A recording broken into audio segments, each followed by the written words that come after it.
All right. Welcome to Grass Valley Podcast, ladies and gentlemen. My name is Ryan. And I'm Nathaniel. And we got two very special guests tonight.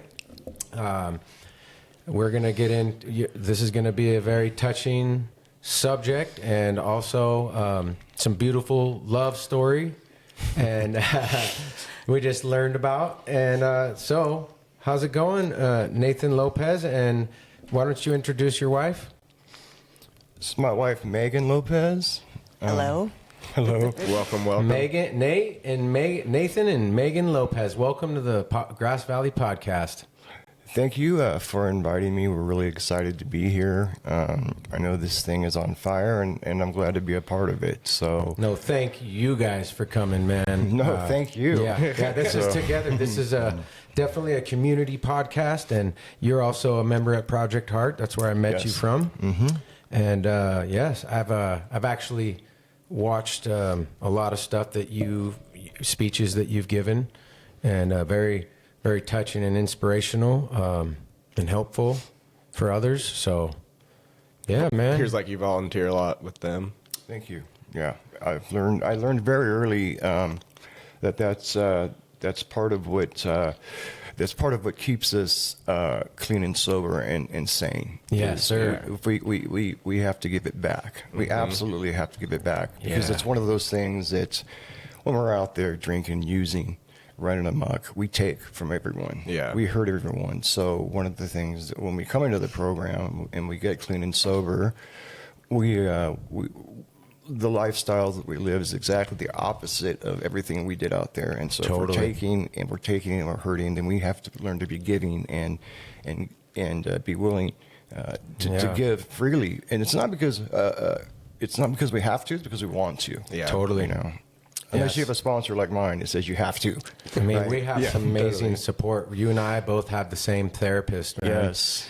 Which, by the way, I was just telling you, she's agreed to come on this podcast, and I'm so excited about that episode. Yeah, too. it's going to be awesome. So, okay, how do we want to get this started, man? Go ahead and just Tell introduce us your life story. Tell us how you do it. Yeah. Right? How long have you been sober? Okay, so my sobriety date is October 24th, 2018, which puts me a little over 7 years. Nice. That's my ex-wedding anniversary. Congratulations. Oh, wow. Good for me, bad for you, right? No, it's good. It's all good. It's all good. And so, Megan, what is your sobriety date? My sobriety date is June 12th. What is it, 2021? Nice. 2021, yeah. Awesome. Nice. Congratulations to both of you. Yeah. Thank you. So where would you like me to start? Okay. Anywhere you like. How about Sacramento? Okay, that's always where to start, right? Yeah. So I'm originally from Sacramento. I came up to Grass Valley to go to rehab. Sacramento is where I was born and raised. It's where I grew up. I was there for 48 and a half years. I fought all my demons there. And finally it got to a point. They finally just ran me out of there, Truth of the matter is that it was a complete miracle the way things happened for me. I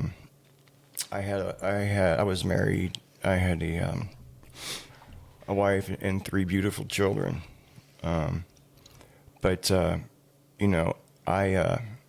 Let me back up a little bit. Just back up and tell you. I grew up in a Christian home. Mm-hmm. Both my parents were very strong Christians. Okay, and so I kind of was in a bubble. My dad drove the church bus. He was a pastor at a church, and so, I was in the church 3 days out of the week. I went to private school at that church. And I had 2 younger brothers. And so it was, the life I lived was, it was very, very simple, really. It was, but a beautiful life, a beautiful family, It was, when I think about it now, it was like one of those, just something you'd see on TV. Yeah. But it was real, Yeah.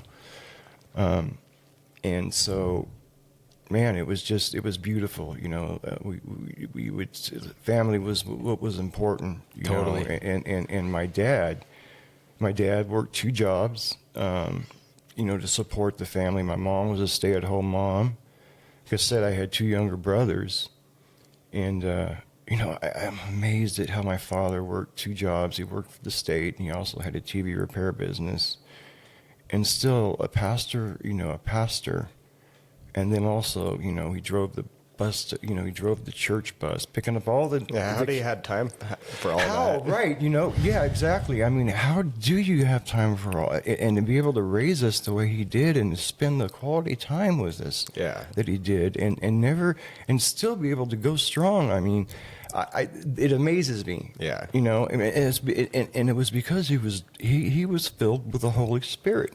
Yeah. It's the truth. He was filled with the Holy Spirit, and that's where and it was a beautiful thing, He taught me how to fish. He taught me how to play sports, He it's not like he was so burnt out that, he did these things, and he was, we would do things in the neighborhood for those that were less fortunate, and so you'd figure, that,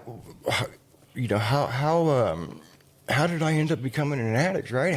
What happened to where I veered so far off course, right?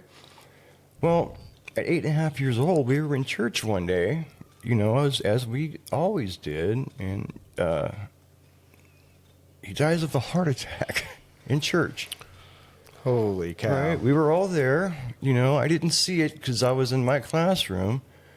He's only 50 years old. He dies of a heart attack. Okay, and so when that happened, it completely blew a hole in my heart, and everything that I understood now was completely turned up on its head, and I completely shut down. I mean, not only did I lose my dad, but I lost my best friend. Yeah, I had a younger brother, so I was 8. No, excuse me, I was actually 8.5, almost 9. My younger brother was he was 7, and then we had a baby brother who was he was 9.5 months. Jeez. And my mom. How did your mom react to the whole situation? Oh, you know what, Nathaniel? She just was she lost it. Yeah. She held her faith, but he took care of everything. She just took. It was that was the thing. He took care of the bills. He took care of everything. My mom she took care of raising us while he was, get the meals and the household stuff. The household stuff, right? Yeah. So it turned our family on its head. Yeah. And one of the things about being part of a really strong Baptist Christian family is, one of the things I used to hear a lot from the people from the church is, you're going to have to be the man of the house. At 8.5 years old. 8.5 years old. Right? Damn, bro. 8.5 years old. And I remember for me. That's kind of like, yeah. Yeah, go ahead. Similar, yeah. Like I'm the big brother, and I literally had to. I learned how to cook on my own, take care of my brother, and do a lot. Yeah. No, I. I had my dad, but no, that's totally different. But I relate, similar. And I don't. It was just their way, I guess, of trying to say something that they felt was going to be helpful. But things like that, and saying it was God's plan. God had better idea. Well, none of that held water with that me. Made you hate God, right? Yeah. Exactly. Yeah. That's exactly what happened. And so I was very, very angry. My mom was very, very hurt. My younger brothers were they were just kind of like, they had no idea what was going on. The little one probably affected the least, or not at all. Right? Yeah, he had no idea. And the middle one was just it was just like I said, it turned the family on its head. Yeah. My mom, I remember seeing her crying, and I used to hate to watch her cry. It made me angry. Yeah. It made me angry. It's like, and she also, did her best to fill in as a father role, and I despised that. Mm-hmm. And she did her best. And so... Did she ever remarry? No. She didn't even date. Wow. They were meant to be together for life. Yeah. So... And how old was she when he died? Let's see. He was only 50. So probably around the same age. She was a little bit younger, like 10 years, or I think younger. So she was pretty young. That's crazy. But she tried to hold the family together the way that my father, continue the way we lived our lives, and continue to go to the church and continue to do things the way that we would do when Dad was alive, and it wasn't the same, and for me things started to change really quick because I started to resent the church and resent God very quickly. I didn't get any of the answers that I needed. And during that time, they didn't have the kind of therapy that they have now to deal with. Yeah. It's called catastrophic grief. Yeah. Is what it's called, and they didn't really have a way to deal with it then. They barely have a way to deal with it now, but back then, especially when you're in a very strong Christian family, they tend to put prayer is a big part of that. Well, I needed more than just prayer. Yeah. And so, and like I said, anytime a man, my mom would try to get men from the church to come in. Yeah, you needed to a pops the in your house. life. Yeah, to come into the house and kind of like mentor me, and I just resented anyone that would come into that house as a man. No, right. You ain't right. my dad. You're not my dad, right? I ain't and buying it. Yeah. My mom would try to do a good thing, but I was just so hurt. Yeah. And so one of the things that I do remember that was probably one of the first signs I knew when I think about it now is I became very numb. Mm-hmm. Yeah. Right? I cried. I was very emotional for the first couple days, and then I became numb. Yep. I couldn't feel anything. I know that well. Right. I couldn't feel happiness. I couldn't feel sadness. Nothing. Yeah. Nothing. So I went like that for quite a few years. Right. Defense mechanism. Yeah. Absolutely. And people would, the people, my people from my neighborhood, my kids that I grew up with, and the kids that I played with, they'd say it. Didn't your dad just die? I'm like, yeah. They're like, we don't ever see you crying. We never see this, and that, right? I had nothing to say. It was just, it was just, so people recognized it, Well, so that's the way it went.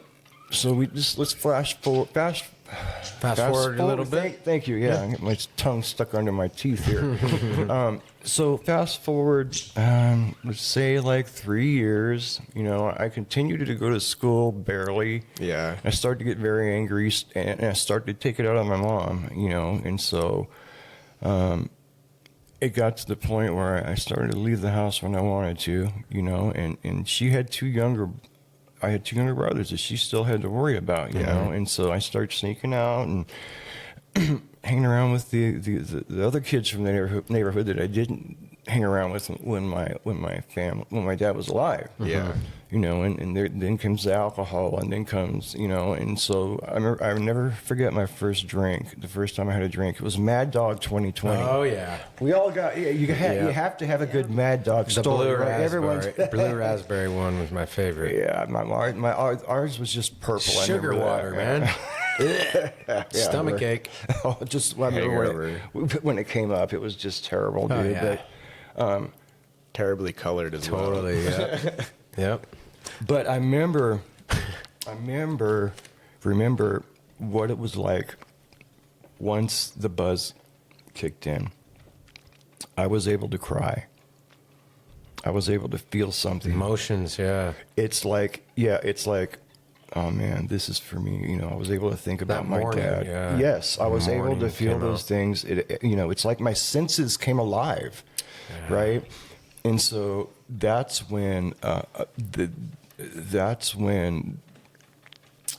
as I look back now, that's when I realized that, that's a telltale sign of an addict. Yeah. Right. I mean, even at that young age, but, it was kind of therapeutic for me, man. I mean, and that's the honest truth. I didn't like the after. I always got sick because it's just garbage, right? It's just shit.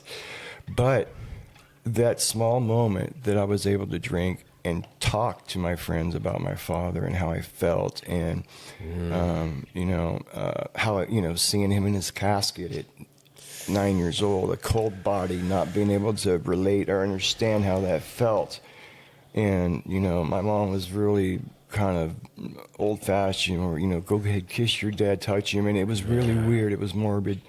And so it really left me with a lot of scars. Yeah, total trauma. Yes, alcohol allowed me to process that, not in a good way, but just at least be able to bring it up, to be able to express how I felt, cry about it, and so that's where it all started.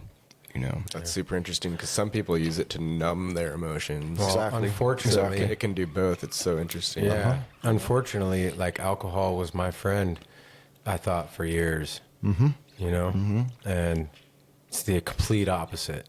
Yeah. But I relate 100%. I just my crazy thoughts go away. I simmer down. I can be social and all that, and I'm having to relearn myself. So. Yeah, I remember when I got sober, I felt like I was mourning my best friend. I really did. Yeah. I have to rebuild myself into a whole new person. Yeah, go for it. It's like a resurrection of a new person or a reincarnation. It is. Yeah. It is. It's so interesting. It is. And a lot of things have to die. Oops, sorry, that's my Project Heart reminder. A lot of things with me have to die off. Yeah. You just have to die off. And it started with me admitting it, just like the first step to being you admit you're an alcoholic. That's the first step, admitting what's up. But anyhow, it started with the alcohol, and then. And we're going to come back to your story too once he's finished. Oh yeah, we'll go all over the place. If you want. Yeah. We'll get it all out. So it started with the alcohol, and then when that happened, whatever respect that I had for my mom and my family, it had just, went 3 sheets to the wind, because now I had found something that really had my attention, and it was, whether positive or negative, it was giving me something that I needed. Yeah. Yeah. Comfort. Right? Comfort. Right. It was giving me a way of release, But as we know, alcohol has these terrible side effects too. It also made me very angry. I already had plenty of anger built up in me. Oh yeah. It's made me very violent. It lowered your inhibitions to let that kind of stuff release out of you in a bad way. In a bad way. And my poor mom, she had never, no one in the family ever, dealt with that type of stuff. That type of stuff. So. And the friends in the neighborhood you didn't have before, now you got this new people she's probably worried about you hanging out with and whatnot. Absolutely, and so and as far as school was concerned, that wasn't even. I dropped out of private school. Yeah, she put me in public school, and then that's with all of the alcohol, the private school opened up a whole new, and we lived in Northgate. And so there was a lot of, during that time, there was a lot of methamphetamines coming through Northgate. And so by the time I was 14 years old, I had started doing meth because, right up the street from where I lived, there was 25-year-old guys that were full-blown, tweakers, man, and those were the ones that were buying me the Mad Dog, and eventually, I seen them in their room doing something. What is that? Right? I'll try. Yeah, I had the money because I stole it from my mom. I mean, they didn't have any money because they're pretty much, they're 25-year-old tweakers, no jobs. That's what they did, professional tweakers. But you probably looked up to them too. Oh yeah, well, I did. Because they always would lend me that ear to talk to when I wanted to talk about my dad and things like that, right? And that's a talkative drug. Right, yes, it is. And they were more than happy to listen to me. And that's something where they were honestly nice people, but they just, hey, man, they're freaking practicing drug addicts, right? Yeah. So, I provided the money, they had the connections, and you know, it got to the point where by the time I was like 16 years old, I was putting a needle in my arm, man. Oh shit! You know, and you know how it gets, man. It gets bad at that point, you know, and so I resembled nothing of the young man I was before all that in my family. You know, my mom was just. I remember nights of going back to the house and just hearing her cry because either she didn't have enough money to buy food for the other boys, or because, you know, she'd find needles around the house, you know, and I remember the way that it sounded when she would cry, and she would cry out to my dad, and that resonated and it stayed in my head and it fed the fire. It's sure. like I could not deal with it sober, or without anything in my system. I couldn't stand it, and I hated her for feeling like that. I hated her for being hurt, you know. And this is all just my stuff, right? And I'm like, oh, I can't stand this. I gotta, you know. So I started stealing from the only person that I knew that couldn't take me, right? I mean, that's how we are, right? I mean, I'm freaking gonna steal from the easiest target, and that was my mom. Man. Yeah. I had a feeling that's where this was going next. Yeah, absolutely, right. And so, and it's just what we do, man. Yeah. You know, and that's one of those things that especially in our addictions and stuff. Yeah. You find yourself doing shit that just ain't normally what you would do. No.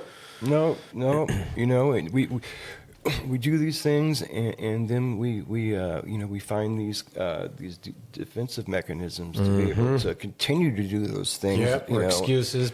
Right, and it makes us very, very leathery on the outside, but on the inside, man, I still continue to feel it because of the way I was grown. I was brought up with love and compassion, and was brought up with with a beautiful family, and just.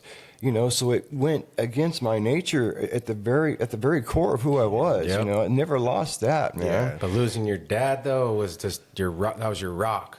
Yeah. Mm-hmm. And yeah, man, there's a big void after that. Yeah. So this thing. So basically, you know, I'm a full blown IV user, and it just, you know. We've all been there. You know, we know the details of how that happens. I dropped out of school. I just continued to get in trouble. If it wasn't for getting thrown into juvenile hall, you know, I would have died because I wouldn't eat. I would just, at least I would get food. I would get fed. I would get some sleep in there. Same. Right? Yeah, you know. And so, you know, my mom would come in there. She would get sleep because she knows at least I was safe. Yeah. In there, and so this cycle continued for, you know, I mean, I probably until jail. Let me guess. What's that? Until jail. Well, you know, this thing is that I've only been to jail once, man. Okay. You know, because I again, jail. I don't want to be around a bunch of grown men. I mean, that's, you know, but when I turned, well, I actually did about 5 or 6 years in juvie, not straight, but just between all the 3 6-month stints, you know, you do over and over and over again. And finally it got to the point, when I turned 19, they're like, we're not going to do this with you anymore. You know, you're done. The next time you're going to. And so I ended up actually getting clean and sober when I was, I think I was 19 years old. And they had put me in a recovery house. And they put me in my mom put me in this recovery house, and I actually started going to meetings with everyone that was there. I didn't understand anything about what was going on, but you know what? Just the change of scenery, and just the fact that I picked up on the social part of it. You know, I was 19, right? And it was there's girls coming in, and there's, you know, it was a different life. I was, you know, they had these functions, they had these dances, they had these, and that's the thing that I gravitated to at that age, man. I'm like, yeah, you know what, this is what it's about. And so, you know, it actually kept me clean, man, you know, for quite a while. And so I thought, yeah, this could be for me, you know. So I didn't pick up a tool one, you know. I thought that's what this program was about, and so it kept me clean for a good almost like 5 years. And during that time, I put some shit together. I got myself a trade, I got into, I started digging ditches for a plumbing company. And I kept that trade all the way up till about 6 months ago. I mean, it gave me a profession. Yeah. And so, that's it. It kept me off the drugs and alcohol until I had until I got hurt at work one day, and also, I had some life experiences that were too much for me to handle because I had no tools to know how to handle them, because all I was doing in AA and NA at the time was doing the social work. Never did any book work, didn't have a sponsor, didn't do the steps. Hanging out by the coffee machine. I mean, what did I need that stuff for? I was doing fine, Yeah. But I got introduced to pain pills from the doctors because of my back, and I'm like, oh man, right? I mean, meth was good, right? But I mean, I didn't have to put a needle in my arm. It didn't hurt to have to ingest it. Or right, yeah. So that was a whole nother, and so I, after being cleansed, after white knuckling for 5.5 years, I had been prescribed some pain pills for my back, and I was taking them as prescribed for about, I don't know, a month or 2 months, and then, on the bottle where it says take 1 to 2 every 4 to 6 hours, right? Mm-hmm. Well, you get this thing where all of a sudden you start reading take 4 to 6 every 1 to 2 hours, bro, and that's how I started taking them. And then, dyslexic. Right, yeah, right. That's every addict becomes dyslexic like that, dude. And so, that's when, and that right there lasted about 25 years. Wow. 25 years, dude. Was it oxycodone at first? It started off as Vicodin, right? Yeah. Vicodin and somas, dude, right? But then, I learned on the streets before when I was young how to work a system. We learned how to work shit, right? And so I learned how that if you could come up with a symptom that they couldn't prove was or wasn't there, they would have to give you something, right? And that's when I learned, like you said, was it oxys? It got there. Oh yeah, I got to where, dude. I got to where,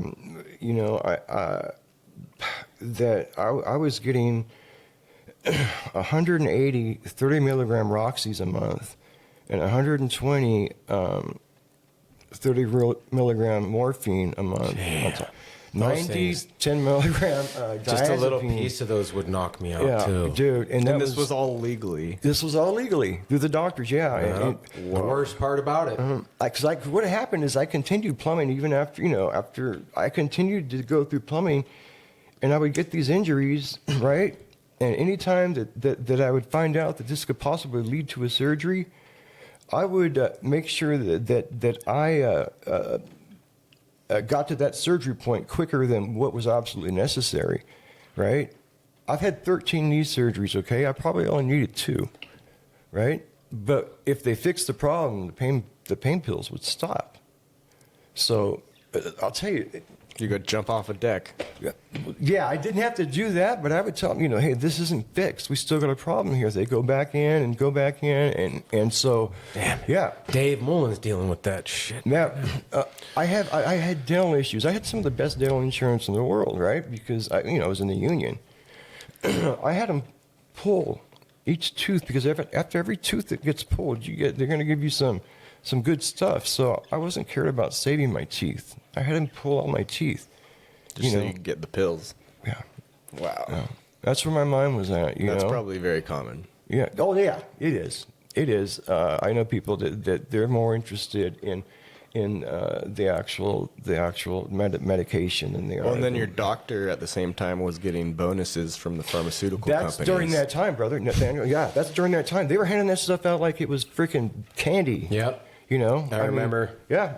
I remember. Well, my buddy Danny Bonilla's mom was getting them, and everybody I knew, people, a lot of friends' parents, and had prescriptions with the 80s. Mm-hmm. Those things were insane. Mm-hmm. That's like worse than Ain't that worse than like tar heroin? Like more They're just stronger? similar. Yeah, and the thing, synthetic heroin. And the thing was, and it's always the same. It is pure. So pure. It is pure, dude. You know. I did try those back in the day, and I remember puking up green. I puked like a liquid green. Yeah, you know. Here's the thing. And then after that, I felt great, like floating. That was good stuff. That's cool. Yeah. So I remember. Dude, I have these. I get the 80s too, right? Jesus, I get the 80s, right? And just for the hell of it, I was hanging around with some. Like, I would sell, some of them, and just keep what I needed for me, and then which were expensive too. Mm-hmm. Yeah. So there was a. For some reason, I had my pills. I decided to do some heroin with some friends of mine. Mm-hmm. And they're like journeyman heroin addicts, right? Because I was running kind of low on pills. I'm like, yeah, might as well, this will hold me over for a little bit. Yep. So we get this heroin, and I'm not sure how much to do and whatnot. So they eat mine in the spoon, right? And I'm like, well, how much do I do? And I'm like, well, do half, right? And I for some reason, I didn't understand what they meant. I did the whole thing, okay? Well, when I did it, they're already lying on the floor, nodding, okay, from what they did. Well, I did my shot, and I didn't even feel it. Oh, wow. Because my tolerance was so high. Oh, wow. On the pills. I wasn't ready for that one. Took my truck, drove home. I was like disappointed, dude. Damn. Yeah. I mean, these guys are like journeyman elite, and they did half of what I did, and they're just crazy. Dude. Yeah, those oxys were insane. I could never continue to do those. But they weren't addicted, but according to the pharmaceutical companies, right? Yeah, they were giving them to safe. kids. Yeah, right.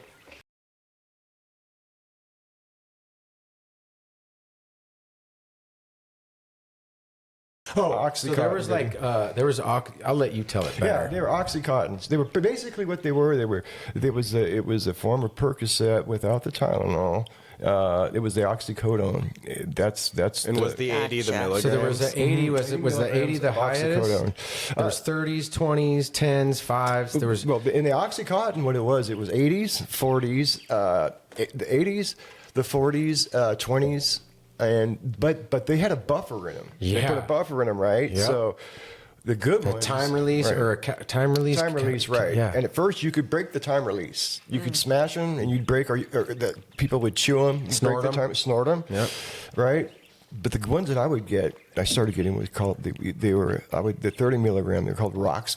They were called Roxys. They had no buffer. Oh, I remember those too. Yeah. I used orange ones. Little blue ones. I would get the blue bangers, and they were just straight freaking raw. They were straight freaking oxycodone with no buffer in them, right?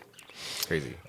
Yeah, so I did that for 25 years. I did the freaking doctor lottery, and they kept sending them in, and so during this time, my life got really, really, really shitty, and I had 3 beautiful children, and so I battled with this thing because I would fall asleep, and I can remember there was one time when I was driving up to Reading, and I took my kids with me, and I took them. It was very selfish because I wanted to prove to everyone that I was this great father, and I was going through a divorce, and so I took all 3 kids, and I remember I did too much. I had snorted too many oxys, and I fell asleep behind the wheel, and I had all 3 children in my car. And thank God my oldest son, who was only about 16 at the time, my driving scared him, and he stayed awake because I veered off the road, and there was telephone poles. I was doing about 60, and he woke me up, and only by the grace of God did I not wreck that car. And because what would have happened is, I guarantee you, all of them would have died but me. Mm-hmm. That's how it would have happened. Mm-hmm. And I look back on things that happened like that, and I go, God had his hand in this the whole time, because there were so many times that I just shouldn't have made it out. Yeah. I should have overdosed. Mm-hmm. I look at, when I hear about people that overdose back in those days before fentanyl. This is way before fentanyl, mm-hmm. and I look at the amounts that people were doing. I'm like, man, I was like doing 10 times that. Yeah. And look at my body size. I'm not a big dude. Yeah. You know, but yet God kept me around. And so let me get to the point where you look great. You don't look like you've done a bunch of drugs. Thanks. Let me get to the point where my bottom came is that I finally had done some, you know, after a while, it doesn't matter how many pills you get, you know, that's the whole thing, you know, when you're an addict and you're getting these huge amounts of medications, you know, the one thing that you're thinking is, well, actually before you start getting these mondo amounts, you're thinking, when people ask you if you have a problem, you know, you say, yeah, you know what the problem is? I can't get more. That's the problem. It's never in your mind thinking the problem is you're an addict, right? The problem is if they only gave me enough, then it wouldn't be a problem because I run out, and then there's the problem. Yeah. Well, that's the way I looked at it. Well, then there came a point where I got as many as I wanted, and that still was the problem, you know. So I was, you know, like I said, my life was a shamble. I couldn't work. You know, because my knee was shot. I didn't bother to take care of myself the way I was supposed to. I couldn't work. So I was just doing nothing but popping pills. And, you know, I became very frustrated with myself. And for some reason, I decided after being off of meth for 5 years, I said, you know, why don't we give it a run? Might as well. Might as well, right? That's a great idea. So I tried the meth, and it had changed, and it you know, after 5 years, meth had changed, and I didn't realize it, and it put me into a psychosis, and it put me in the hospital. I didn't know who I was, what I was, and so the jig was up. All the doctors knew, you know, now that, you know, because once you go in, now they, you know, my doctor who had been prescribing for me knew. You know, so now everything, you know, was done. But this even worse and more scarier than that was that they didn't know if I was going to make it back. You know, and so my little brother passed away like eight years ago. So it was really close to this time when I finally hit bottom. And so, you know, my little brother was my kid's uncle, and so they had already been through a death. You know. My mother died a couple of years before that, and so they'd already have loss in their life, and now they're looking at the fact their dad might not make it either. And so I had a friend. I had friends that were in the program that were still clean and sober, and I knew in my heart that there is absolutely no way that I can continue to go on the way I was going on. That I was either going to die or I was going to get clean and sober. There's no more middle road, you know, for me. There's no walking the fence, you know. It's either you're going to live this beautiful life, you know, and it's going to be a life for according to God's will, or I'm going to die in the gutter somewhere, you know. And my kids are you're going to always hear the stories about, oh, your dad was a nice guy, but, right. So, I made a couple phone calls, and I had a friend from Sacramento. She came and picked me up where I was at, and she couched me. And she asked me one thing. She goes, "Are you ready?" I told her, "Yeah, Robin, I need help. I need help, Robin." And she put me on her couch, and we were trying to find a place in Sacramento that would take me in, you know, a rehab facility. And no place would take me. And it just happened to be she had a friend that worked up here, one in Grass Valley, and they said that they would do an interview on me and they would see me, you know, during this time. I'd been on opiates for 25 years, and now there's nothing, right? So I'm just like going fucking through it, right? You know, going through it. But, you know, she could have just said, "This is too much, I can't deal with this," but she held strong, and she brought me up to Grass Valley, and they did an interview with me, and they decided that they were going to go ahead and put me through on a grant because I didn't have any money. Yeah. So I was able to get in on a grant, and that's where the miracle started. That's exactly where the miracle started. And once I got in there, I knew that, you know, that I had to take this thing seriously, and I had experience with the program before. I had multiple years at one time, and I had some time, 6 months, 9 months. So I wasn't exactly coming in there like some people do. Some people come in there, they don't have any experience at all. They don't know anything about the steps, anything about.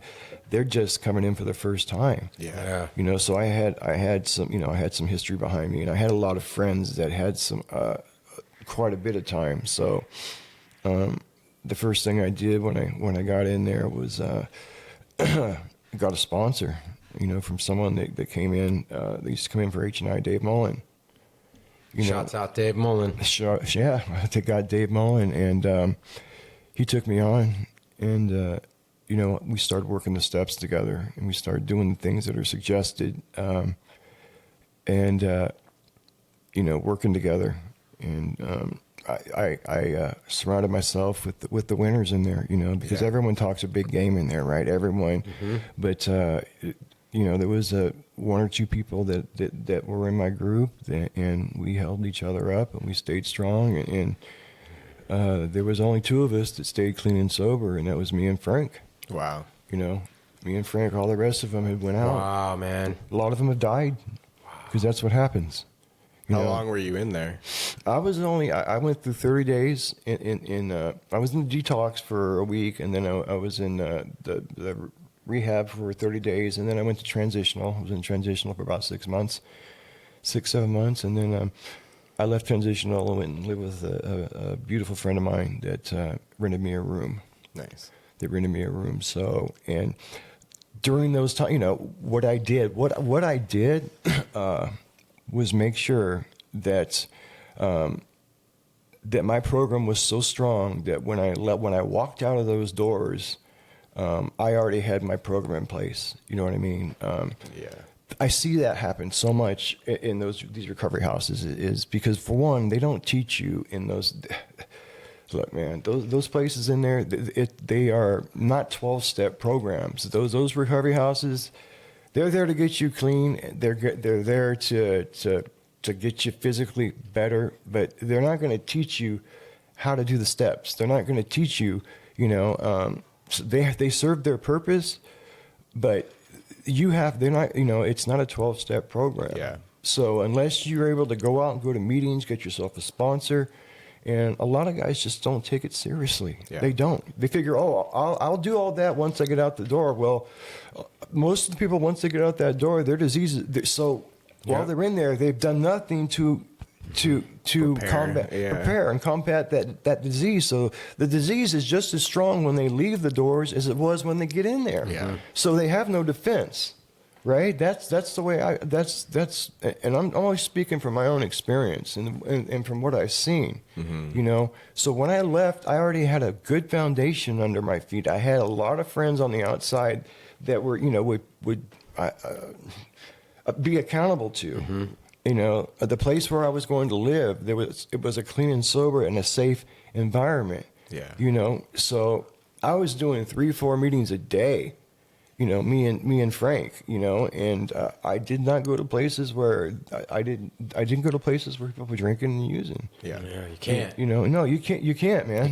You can't have a girlfriend that drinks. Nope. Because you might have a glass of wine with her, or you can't have any of that when you're in recovery because it's not about them; it's about you.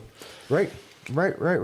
And your company is very powerful, and it's hard to go against what your company is doing. So, and that's especially a lot of that's hard for.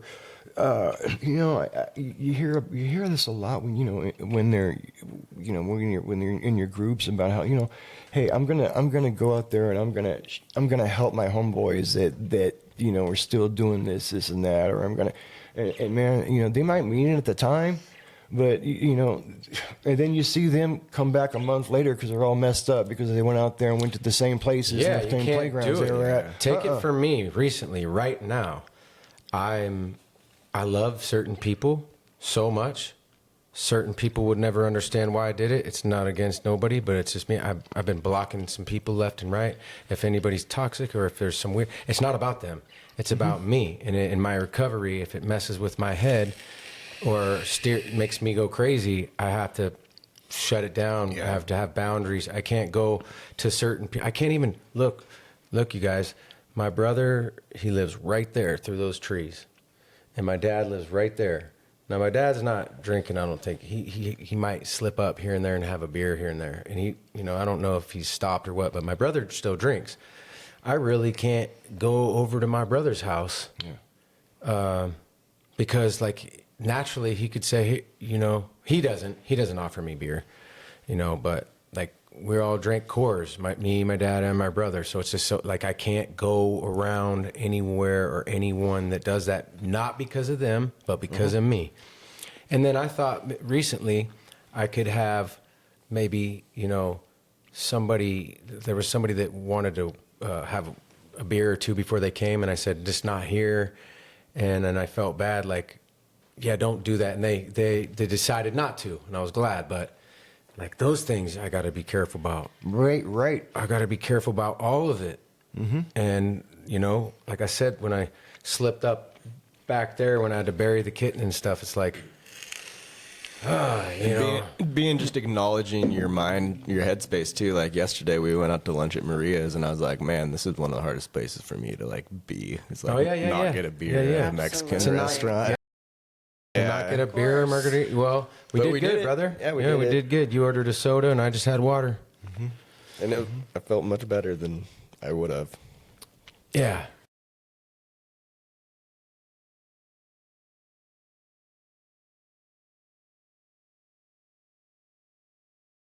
Vodka. Yeah. Smell like some vodka.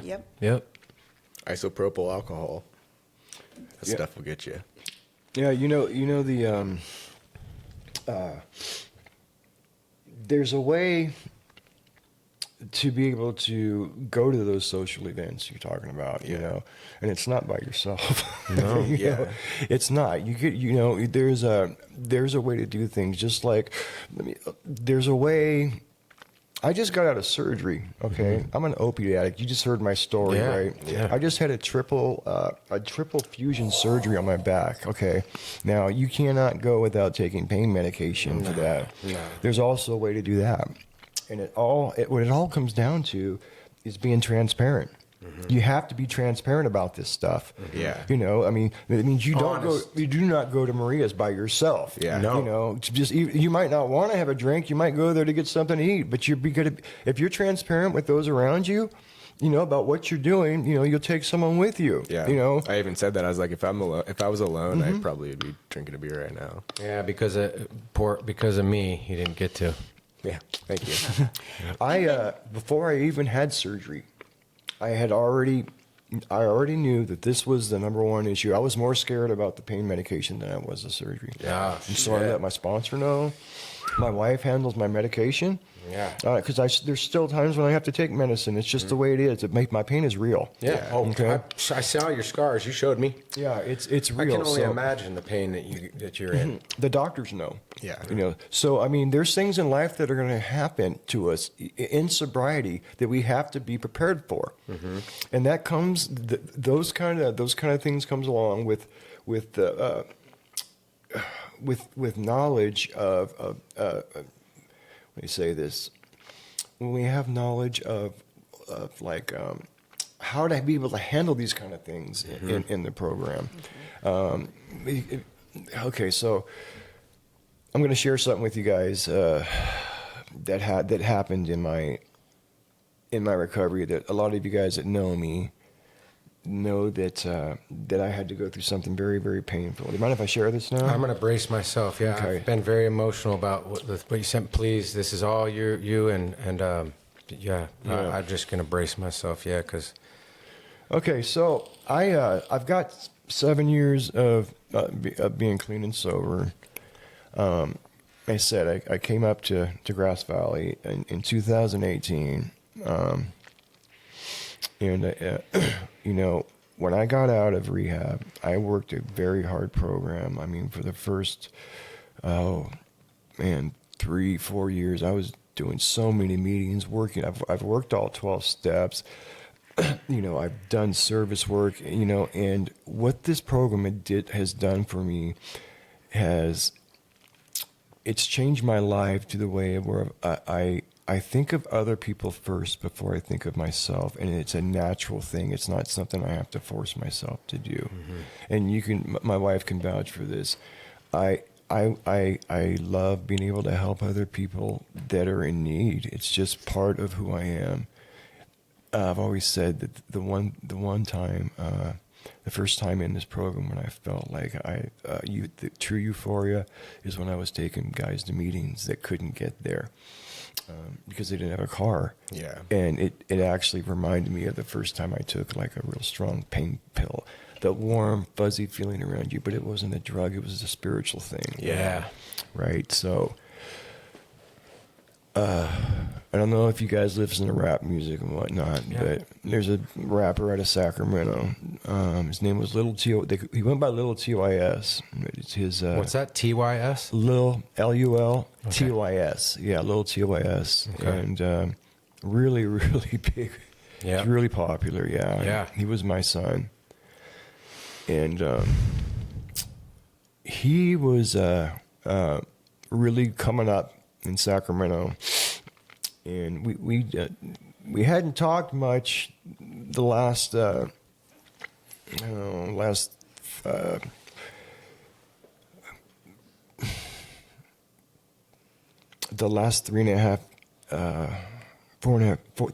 years of his life, because he was really doing. He was into his own addiction, and the last person that he would want to really talk to and be around, he wasn't ready to quit, was his dad, who doesn't do it anymore. That's how it works, right? Yeah. I really thought that I was going to be able to help him get clean and help him to accomplish his dreams. He had blown up so big in Sac that everyone knew who he was. And it was May 23rd, May 23rd, 2022. And I got a call at 1 o'clock in the morning. And it was his mom, and he was shot and killed in front of his apartment. Jesus, I'm so sorry. Thank you. And it was he had 2 young children in the apartment. One was 4 months, and one was 2.5 years old. And his fiance at the time was in there too. And I remember how I felt when she told me this. Every single emotion that a person can feel, I mean anger, hurt, frustration, grief, sadness, every single emotion that you could feel, I felt in that moment.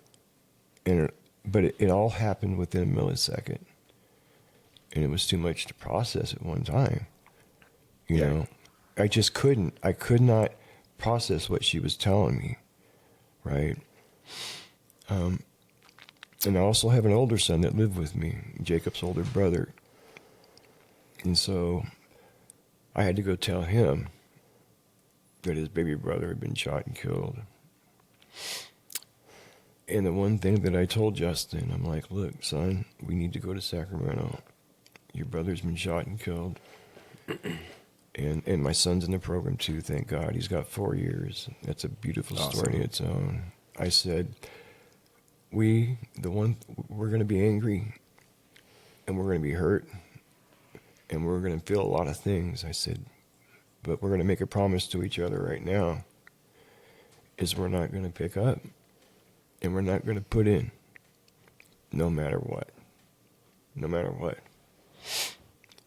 So we had, and he looked at me and agreed. We went down there, and to be there in support of his mom, to get the details. And,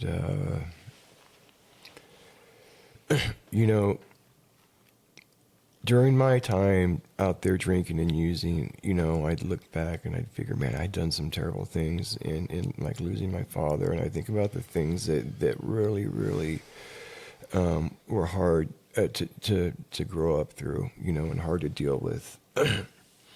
But never in a million years would I have thought that being almost 4 years sober would be the worst day of my life ever. I figured if anything would have been the worst day of my life, it would have been already had passed. Yeah. Yeah. Yeah. So, I had to go pick out the coffin for my boy. And we had to plan the funeral, yeah. And plan for the grandchildren. Yeah, his children,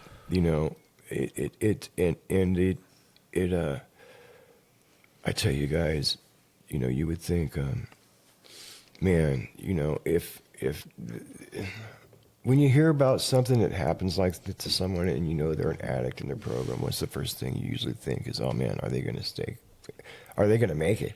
Right? It's just a natural thing. Yeah. Everyone's got their eyes on you, and that's the one thing that's always in the back of their head. Yeah. Are they going to make it? Right?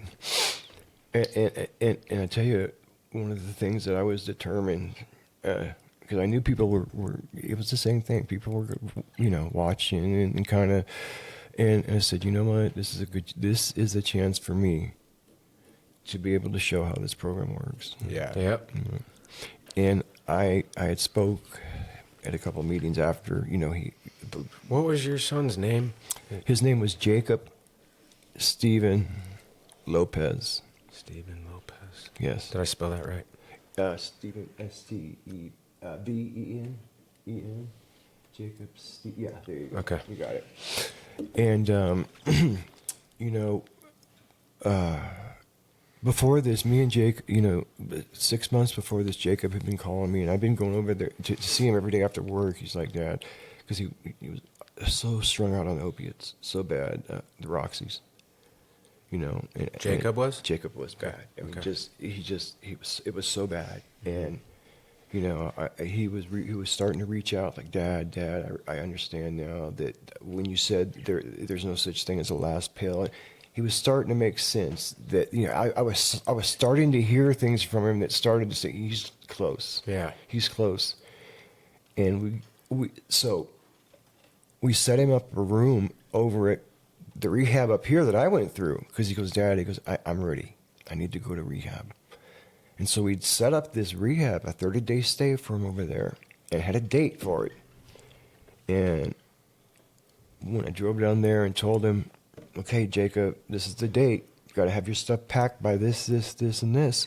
Okay, I'll come back and pick you up and take you up there, and I'm going to be right there with you because I only live 5 minutes away. All of a sudden, the doubt came in. Dad, I got this record contract. I got this. I got that. I got this. I got that. I could not get him to go. And then 7 days, exactly 7 days from that point, a bullet took his life. Fuck. 7 days. If I could, and sometimes that's what this is about. It's sometimes it's just a thing of inches that decides whether we're gonna live or not. Yeah.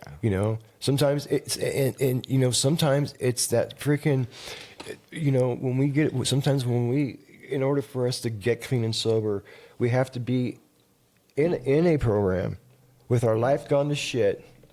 Certain circumstances have to be met, right? Mm-hmm. For some of us to actually catch on to this thing. That's what had to happen for me, and they were met. And what I did is I met those circumstances, and I ran with it, right? And here it is for Jacob. There was a bed opened up. His life was shit, even though he was this huge star, right? His life had turned to shit. There was a place for him to go. He got support. So close. But he wouldn't take it, no. Nope, so close. He missed it so close. And tragedy. So we had to. I had to bury my son, and I told people after that, I'm gonna tell you why this program works because there wasn't a day or a second there, still hasn't been, where I felt that putting something in my body was gonna make anything any better. Yeah. Not one. You're wise enough to know that it was going to make things way worse. Right. Right. And you know, I had people tell me, man, it's like, dude, if this happened to me, I would have fucking been. I'm like, use the bathroom real quick. Okay? Yeah, absolutely. Yeah, you know, you have people that would have fucking took advantage and said, hey, man, I got a free check, right? I'm gonna fucking go out and get. Not once. Because I also wanted to honor my son who was struggling with this, and no way was I gonna fucking. This was an opportunity for me to show, like you said, how this program works, and that you can walk through anything. Yeah, you know, and it happens to everyone too. All sorts of people, rich, poor, all sorts of religions. Like I just saw Andy Dick in the newspaper yesterday. Did you see that? They found him on the side of the road, and he was alive, but he overdosed in Hollywood. It doesn't discriminate. No, it doesn't discriminate, and you know it's nor does death. Nor does death. Nope. Nor does death, brother. And it's you know, we just. The one thing that I'm able to do because of who Jacob was and this huge fan base that he had and these followers is that I'm able to use his platform to speak about addiction and to speak about gun violence and to speak about these things that were part of his life. I've met so many people through just social media that have reached out to me and say, you know what? I've struggled with drugs because people know that I'm in recovery, you know, and it's, I'm able to form quite a few relationships, and that's the silver lining in all this. Yeah.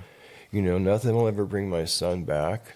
But you're able to help people with this story. I am able to help people with this story, man, and that's what I continue to do. Yeah. You know, and I will continue to do.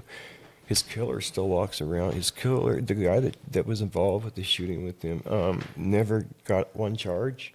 Do we know who it is? Oh yeah, my son shot him back. Crazy. Yeah, and he was, but there was never a single charge brought on him. And he's had like 4 or 5 more gun charges since Jacob's passed, always with fully automatic weapons. And for some reason he walks every single time. Yeah. What? Yeah, it's ridiculous. Are you kidding me? See, now this is the part of the story that I have not heard. Yeah, I bet he'll go to prison soon. Oh, he's gonna get his. I promise you. He went to prison. He did do a prison stint for violating his probation for having a weapon, but it had nothing to do with my son's. Yeah, you know, and that's hurtful to you. You want him to be punished for what he's done to your son. As a father, I want justice to be served. Yeah, I want him to go. It will. Yeah, and so we're still holding hope, and the case is still open. It's still an open case. That's good. But how many times is this man going to be able to get busted with automatic weapons or kill someone else's son? I don't either. Yeah. I feel like if I were to be caught with gun or did something like that, I think that I'd be wrapped up. I don't get it. Yeah, I don't understand it either. I really do, but I don't think like that anymore. Like about me, like, oh, if it's what happens to me and other people don't get the same thing, but that right there, man, that justice will come, weird. Brother. You know how God works in mysterious ways, and we don't understand that all the time. But I know that justice will be served. Man, that pisses me off, man. These are the things that I'm still, thanks to our therapist, like I'm working through some things, man. Yeah, I have like anger built up in me, and but it's aligned with righteousness. But I can't do things. You know, I can't take things like that in my own actions, and right. Like for example, there's a part of me that wants to go smoke that dude for you right now. Right. There's a strong vigilante side right now, wherever he is. Yeah, and that's not how it works, and that's not what I can't do that. We can't do that. And but nothing's getting done. Mm-hmm. That fucking pisses me off. You know, I'm the same. Imagine me as his father. Yeah. Oh, trust me. Trust me, big brother. I can understand, and I can't even imagine I don't even want to think about anything happening to my kids. So I can't even imagine, brother. Right. So so what I do also is I'm part of the Fathers Against Gun Violence advocacy groups. Awesome. I have to do that. Yeah. You know, those are the things I have to do to keep me from going crazy up here. Yeah. Because Jacob's case, where are these held at? is not, excuse me, is not unique. Yeah. We have different rallies and different. I'm actually part of Fathers Against Gun Violence, but we run with Moms Demand Action. It's amazing to see how often this happens, and the fathers aren't. There's only like 2 of us in the group. All the other ones are women, and so I go with the women. You know, it's amazing why. Yeah, it is. 90% of the people that participate are the mothers that have lost the children. So I wonder if women are just inherently more adept to grieving. I don't know. There's something biological in it, maybe. They're strong. They're stronger. Yeah. I will say that. Stronger. Women are very strong. They are very, very strong, and they will not stop until they get They're justice. strong in ways that we're just not. Yes, they are. They are. I've witnessed it, and I you know, like I said, Mothers are, mother bears. So and the other thing, listen, I wanted to, so I can plug this real quick. We're in the process. I'm in the process of opening a foundation for my son. It's going to be called Don't Stop the Music Foundation. All right. Right. Let's hear this. It's called the Don't Stop the Music Foundation, and we're going to focus on one of the things that my son loved was sports. He could have played professional sports, man. He had college scouts looking at him. He was a baseball player when he was young. Yeah. And so we want to be able to provide scholarships for those kids that can't afford it. And also music. Yeah. Music is awesome. Yeah, music is a beautiful outlet for kids, you know, and we want to be able to make sure that they can afford the instruments and afford the studio time. We want to be able to do that, and that's one of my callings. I'm really into that. I want to give guitars to Well, we people. have a bunch of good things to address. I mean, I want you to keep going with this, but I will say this. We have stuff that we can help you with, too. My buddy James Maple just opened a studio right here in Colfax. Oh, man. It's huge. It's amazing. Bring them there. And we can all, like you said, work on a way to fund it for these guys, to pay for their studio time, get them an album out there and get their dream come true or whatever going. You know, and they might even put out an album and find out that their dream or their calling is something different, but they accomplished that, you know? You know, right. One of the things that is so important that we need to realize today is, and the core issue that we're having today with some of the problems that we're having, it starts with mental health. Yeah. And it's mental health that has to, we're dealing with the lack of mental health from generations ago. Yeah. Look, like when I said, I lost my dad. We didn't have the mental health to deal with that catastrophic grief. No. Therefore, it gets carried over to the next generation and the next. When you hear of someone that picks up a gun and kills someone in cold blood, right? That's not what it didn't start with. It didn't start with the gun. It started back in that kid's home life. Yeah. You know, what did he grow up seeing? Exactly. What kind of PTSD did he have growing up in his home and his parents? And what role models did he look up to? What role models did he look up to or didn't have in I'm his glad life? you just brought that up because I used to look at that when I was a kid. My buddies, I always used to say to my buddies that, you know, I don't think the people up here are actually really that racist. I think that they just never grew up around the ones. And I've heard some racist stuff said by people, and I'm like, you know what? That dude right there, or that guy right there, was not fortunate enough to grow up in Grass Valley like we did, bro. He grew up in Oak Park, right, where his water that he drank was shitty. He had to fight. He probably, who knows what he went through to become that person. And you and me, you know, got it made right here. So, like, I always thought like that. And I'm glad you brought that up because we don't know where people come from or where they've been from or what has happened to them or what they're going through at that time. And it's really important to see those things because that's where the mental illness and that's where the mental health and all the pain and childhood stuff, like, oh my God, I'm 42 years old and this is the first real therapist I've ever had. Right. And I'm working on a lot. I mean, I'm only digging in 3-4 years into my life so far, maybe a little bit from being a kid, but we haven't even touched the surface. Well, you think about this, right? Excuse me. Even and I hate politics, right? But think about this. You know, everyone talks about you know, the drugs coming in from this place, or coming over from that place, right? Mm-hmm. You know, and this is what this is how little these politicians and these know about. You know, you're never gonna stop the drug problem in America, right? Until you stop the demand. Yeah. It doesn't, unless you stop the demand, you're not going to stop bringing it over here and making it. Right. You know, the problem, it's not going to stop coming over until people stop demanding it. And when they stop demanding it is when you start dealing with the addiction issue. And you're not going to. Mental health. Mental health. That's where it starts. Yep. That's where it starts. Yep. Because they want to separate. You can't do that. And mental health has to be available to everyone. Yep. No matter how much money they don't have, no matter what religion, no matter what color they are, no matter, you know, what their personal beliefs are at. Everyone deserves mental health, and they're not getting it. No. And that's the problem. And that's why the world is as crazy as it is, and you're seeing these kids that are pulling these guns out, and they're taking lives like it doesn't matter. Like it doesn't matter. Like it doesn't. Right. Like, and you're mindless. I mean, you see them out there; they're self-medicating with medications, and being pumped with those horrible messages, like there's good rap and there's bad rap. You know, yeah. Like, I strongly believe that you could put stuff in your head and listen.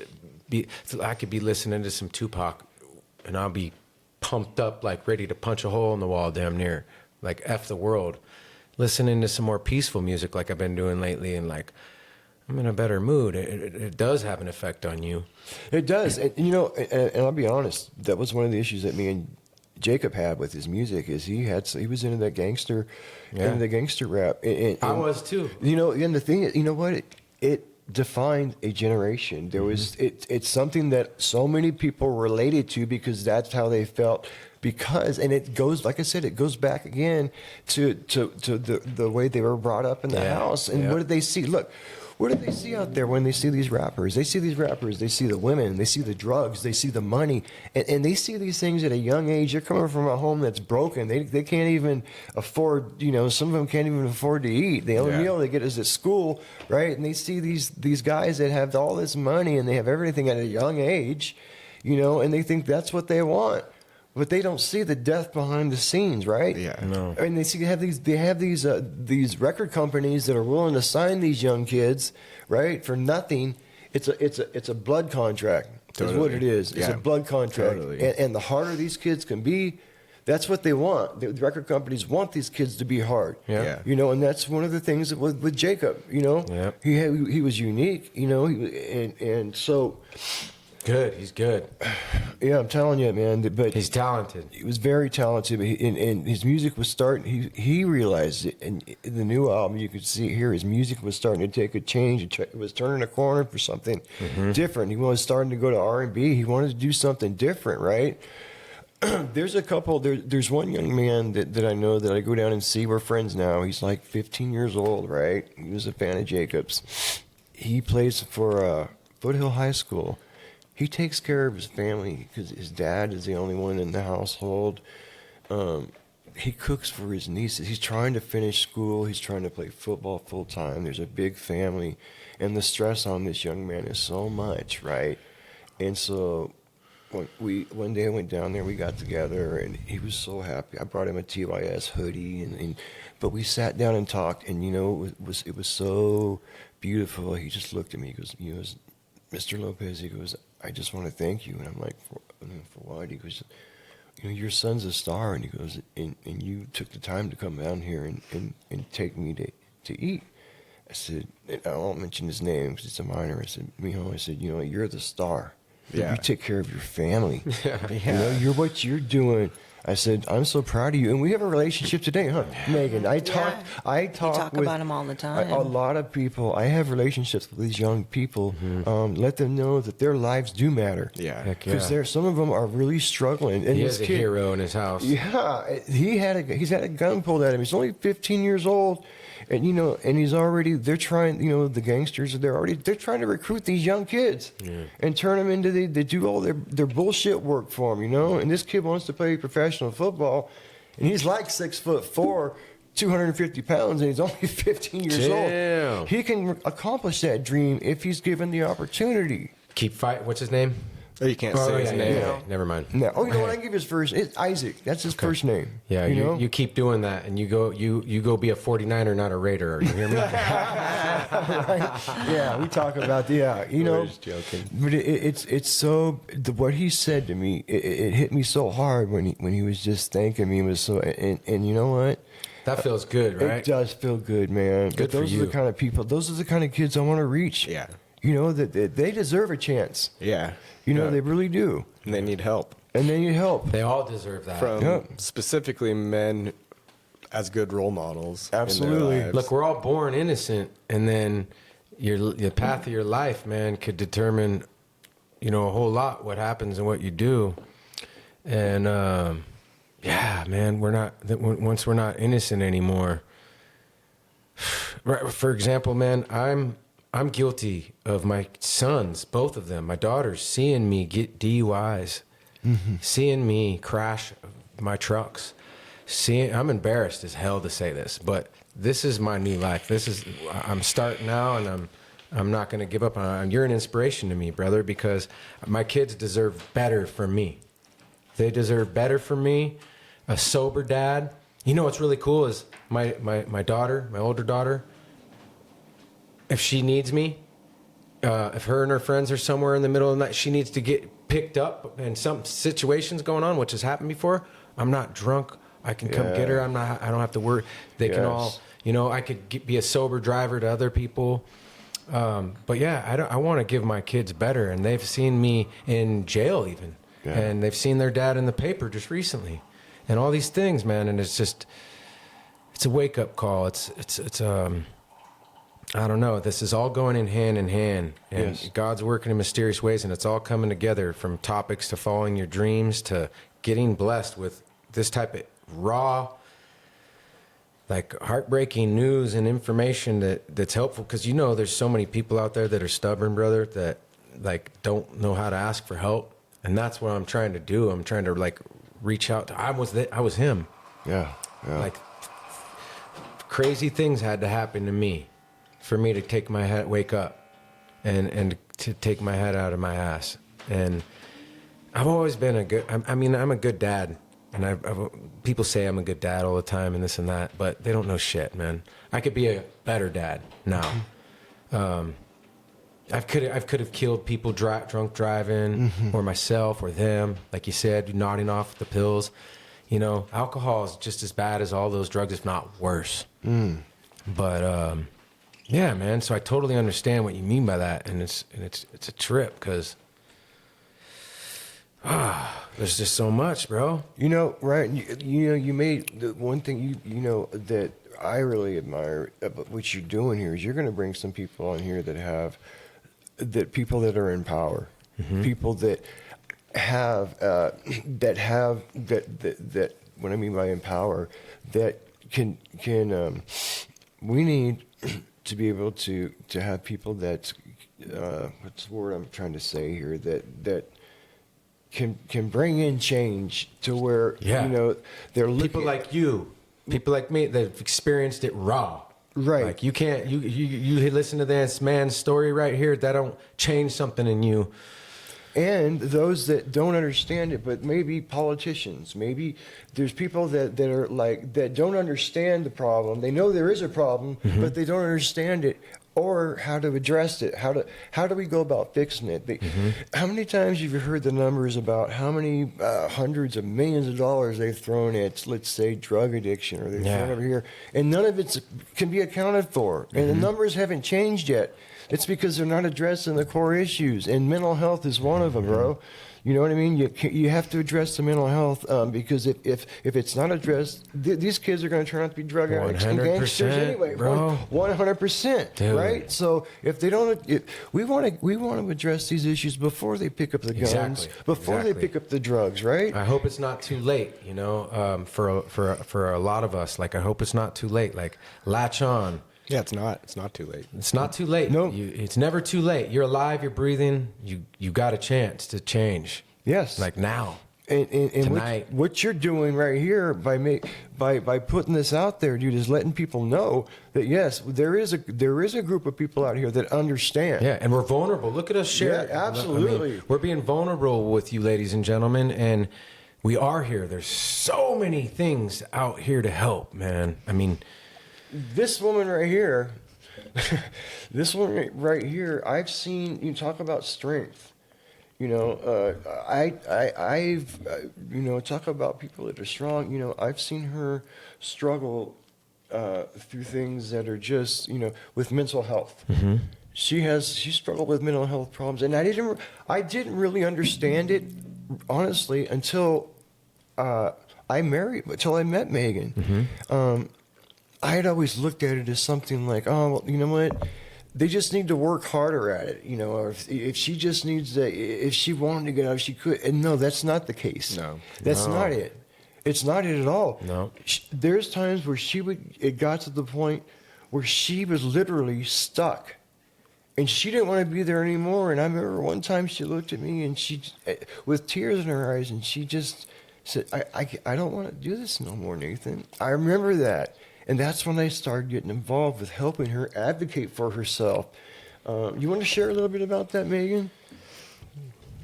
Wow, it's hard. I wasn't expecting to share, but I've had issues with mental health at least since I've been 24, 25. That was when I first started really seriously starting seeing psychiatrists mm-hmm. and therapists. I did go see my first therapist when I was 10 or 11 because I was had suicidal ideations, but it really didn't hit till I was, working full time. Had my own house. I didn't have my own house, but I had my own apartment, paying my own bills. I really was, especially the anxiety part of it. Oh, yeah. I wasn't realizing, though, how the depression was building more and more and more. I was just used to it. Mm-hmm. I've been in and out of mental health facilities, I would say over 10 times, being hospitalized. And not just being hospitalized like, oh, please check me in. No, it's you're in there for 4 weeks at least because you're a harm to yourself. And not until I really met Nathan and had the love and support from him saying there's something wrong. The doctors had me on way too much medication. I could barely shower myself because the medication was making me shaky. And once again, they would get bonuses for that shit. Yes. Yes. Yep. It's a damn shame. Yeah. Yep. To watch her. I don't mean to cut her. I'll let her finish. But to watch her, I would watch her physically move. She was walking and moving in slow motion, and she didn't know it. Right, literally like this, and it's like poor thing. She didn't even realize. And she couldn't. But to see, but that's her medications. Always giving her something different. Always. It's something new. You want to trust your doctor. I mean, you would think, right? You would think that they know what they're doing something good for you. I mean, holy shit. But go ahead, baby. I'm sorry. Yeah. So no worries. So it was a little over a year ago, and I had been practically bedridden for at least 2, if not longer, years of me barely getting out of bed. And it came to a breaking point. It was like I was probably going to hurt myself again if nothing came. And it was Nathan, well, actually, it was the common therapist you have in common, because Nathan brought this to her. Mm-hmm. Wow. And she said, well, what do you think about going to a place, this one particular place? And I was like, you know what? I went to them about 10 years ago, and they actually did turn my life around pretty far. And let's go back to them. And this doctor deconstructed, took me off all the meds, and slowly but surely took me and put me only on 1 or 2 meds, and that's it. That's amazing. Yeah. Thank God. And I also got, and this is for this is for more of an extreme case, but I got a thing called magnetic stimulation therapy, TMS.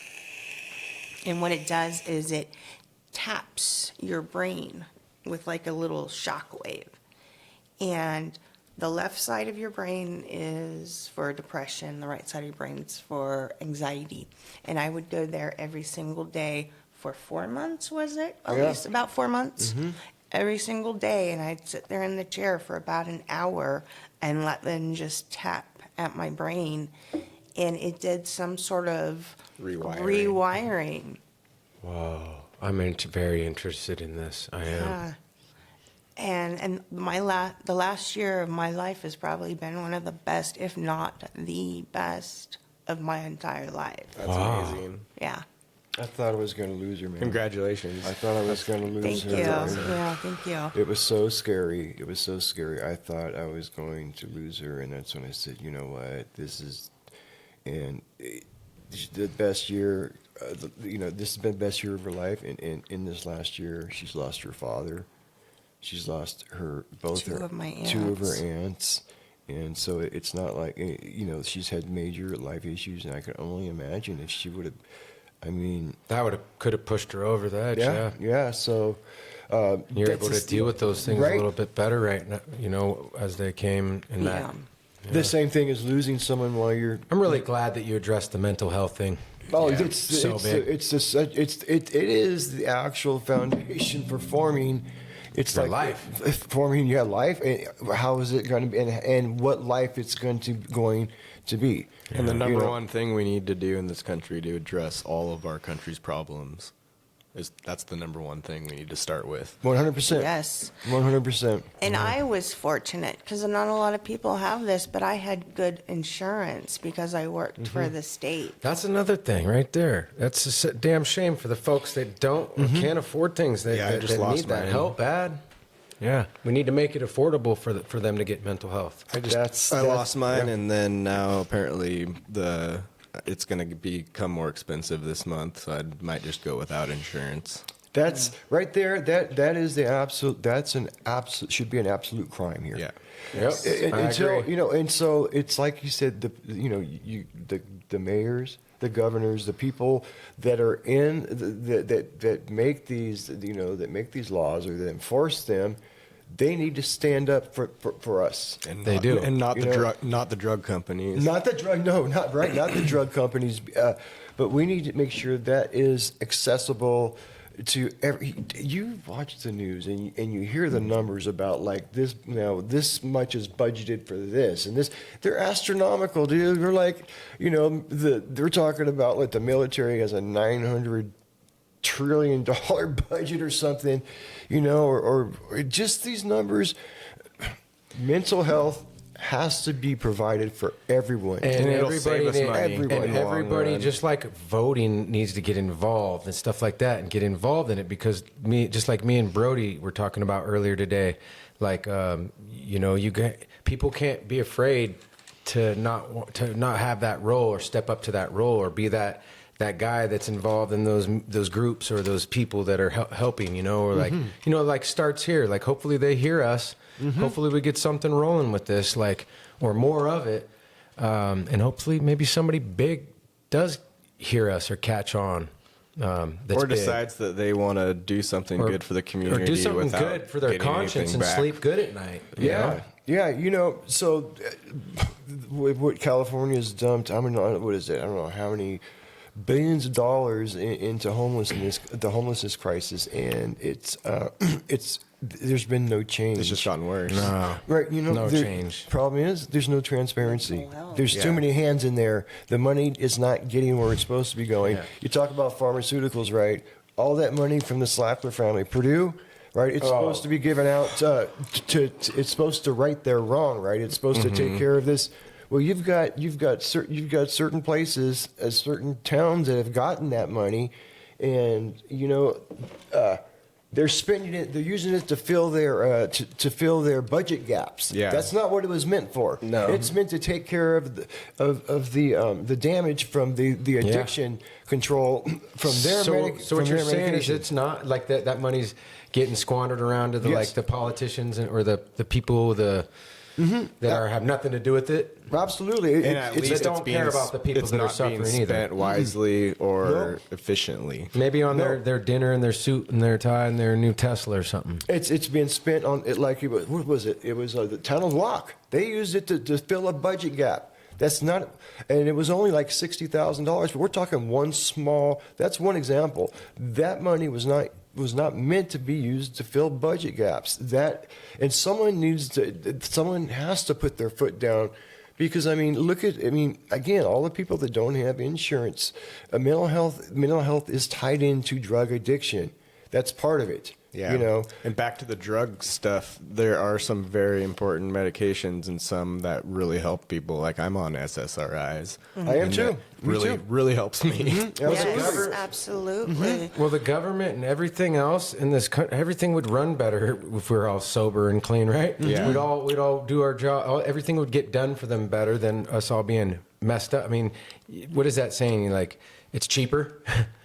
Yeah, to have a healthy society. Yeah, right. Yeah. And you know what? People have always looked at mental health as they think it's a weakness.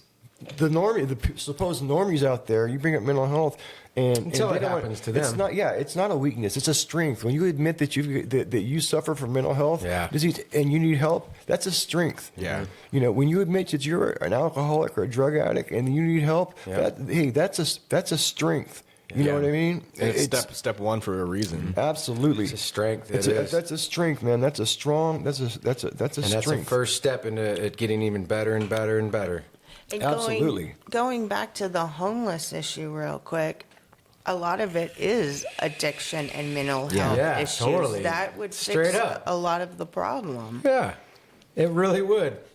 And it's not it's to say sad. that it's an easy problem to fix, not but at totally. all. I encourage more from you, big.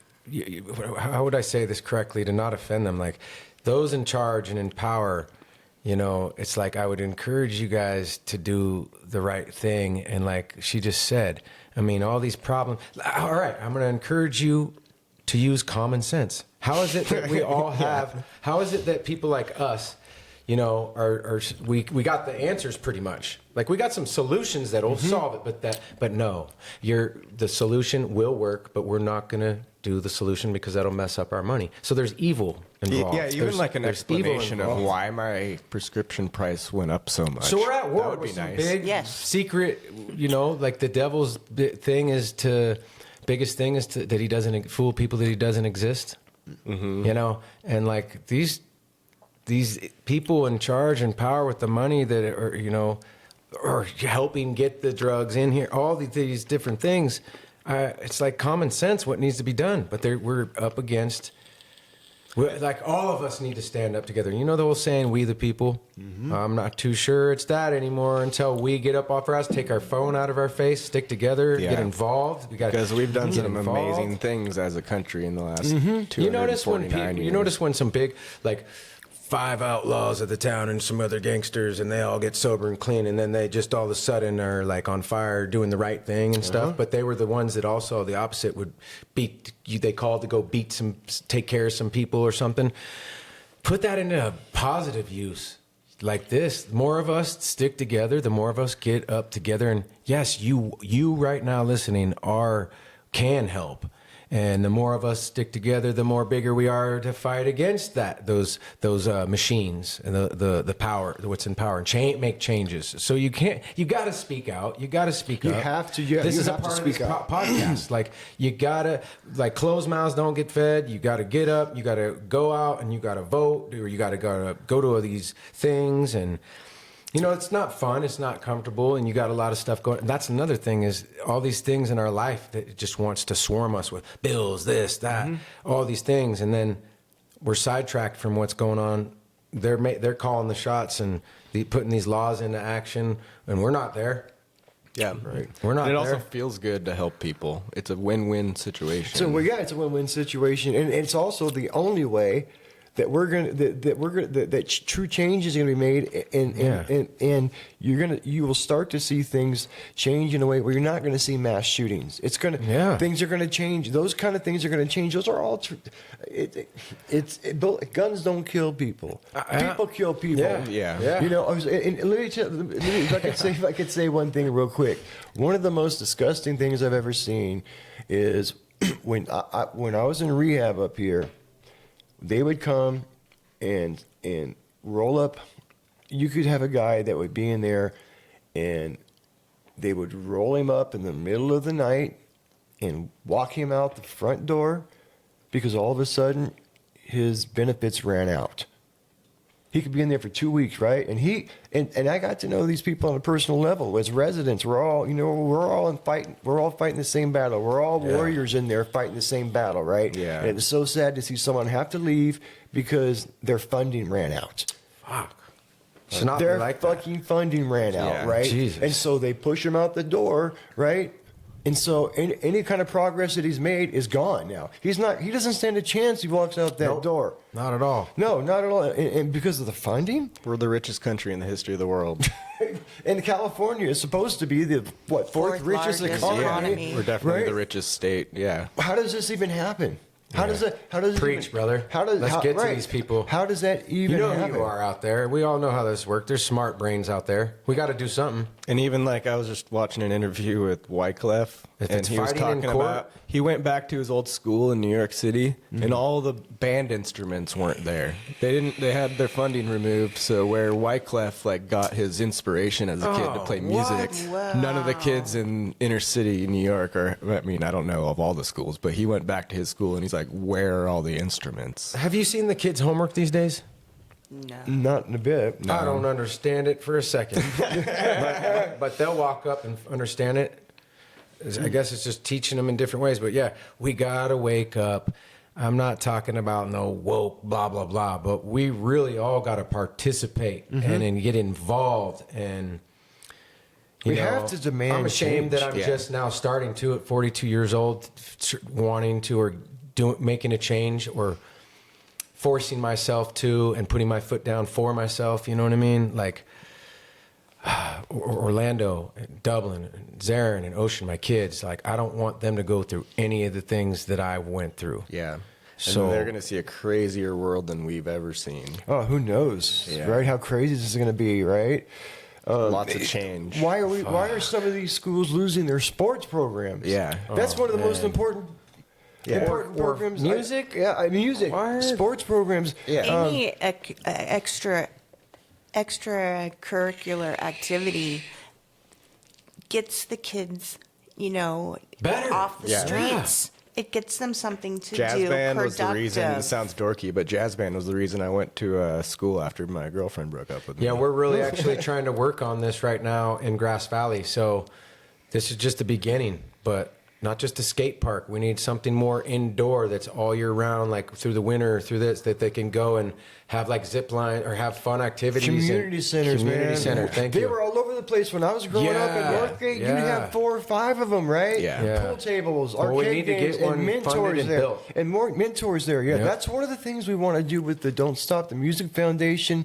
And hopefully, because of Jacob's platform, we're going to be able to get some, and I promise you, man, that I'm working on that. I was just talking with some people Let today. us know what we could do to help, too. Yes, absolutely, because it's a community thing. Yeah. Let us know anything we could do to help. And you listeners out there. Partner him up with Mark Bowden. Yeah. He's doing the same exact thing, just with cars. Well, it's a different thing, But he's trying to save it goes kids. hand in hand because what Mark's trying to do, and I mean, he can say it better, but like, you know, the sideshows and stuff. Absolutely. The shootings and I mean, those are wild, and I grew up loving watching those and whatnot. But he's trying to get the kids out of like getting in trouble, having their cars taken, doing it more legal, going to tracks where you're allowed to, going to the spot where you're allowed to get crazy and hang out. You know what I mean? Do the same stuff, but without dying or getting locked up or your car taken. Right. And being a positive influence in these kids' lives. The rap goes hand in hand with that stuff. Right. They're all Absolutely. that shit's turned all the way up while they're doing those donuts, and that is a lifestyle, and that's part of mine. Like I love that music. I mean, I'm cleaning up my lyrics a lot more, but they're still going to be raw and this and that. Yeah, it's part of a culture, man, and they should be able to enjoy that. There's nothing wrong with that. It's artwork. Yeah, it is artwork, you know. It's poetry. Absolutely. And they get a place where they can go out and do that, you know. And the other thing too is, look, you know, I graduated high school in 2016. I wasn't at school. That wasn't my thing. But you know what? I had a very good career as a plumber. I eventually got into the union. Where is all the extra training for the people, the kids that can't go to college? You know, my dream one day would be to open up You shouldn't have to drive to Sacramento. You should be able to do it here in town. Right. Be able to teach these kids a trade so that way they can learn how to make money with their hands, to have a very good, high-paying job to take care of their families and not have to go to college, go in debt. Or you know, I mean, there's just so many things that needs to be available to them that is just not there. And we're also caught with our pants down because AI apparently is going to take all the white collar jobs first. So 10 years ago, we thought the robots were coming first, and now we're like, oh, now we don't need office workers. Right. So like, right. No joke. And in Europe, that's how all the schools are.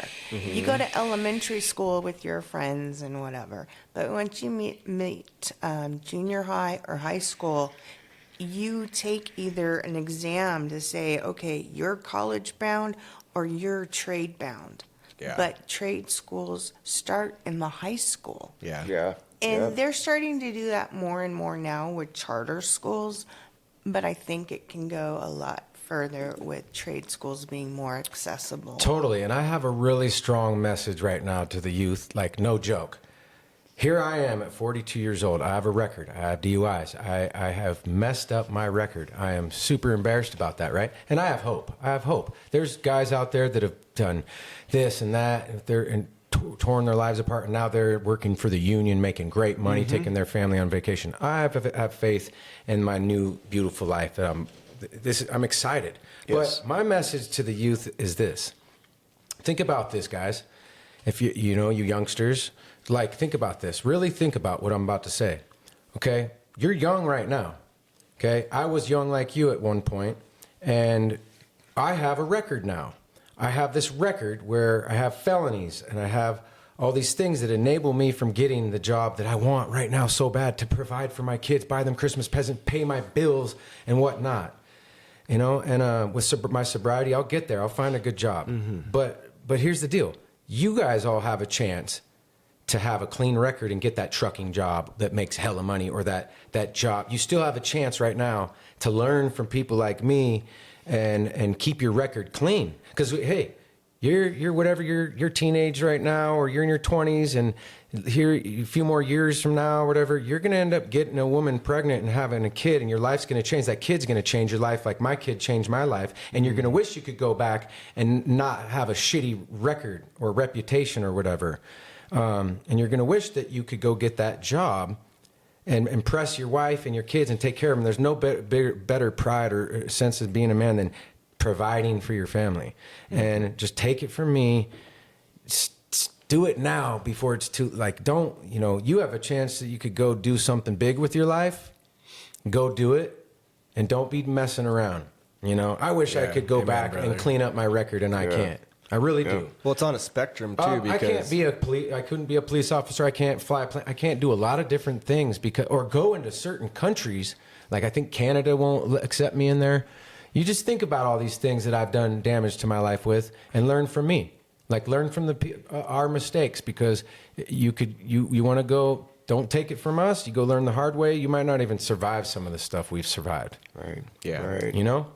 So just please keep your record clean, stay out of trouble, because you will become a man or a woman, and you will want to, you'll have your head out of your ass. You won't be a kid no more, and you'll know that, hey, what you want. But you don't know that right now. And you'll see all these other 40-year-old kids, and you'll be looking at them. You're like, thank God I put a little bit of work in when I was younger. All right, thank God I didn't get a DUI because I chose to call somebody that night. Right, and I think too that one of the most important issues we have today, speaking to the youth right now, is that fentanyl is in everything. And I know everyone thinks it's not going to happen to you, but I've personally known hundreds of people that have died from fentanyl, young people. I have a friend of mine that that's what she does, is she does this fentanyl awareness group. That her son died. He was 25 years old. He's forever 25. And if you don't think it can happen to you, then you're not dealing with reality. No. And remember, it's one pill can kill. I know it sounds hokey, but it's the truth.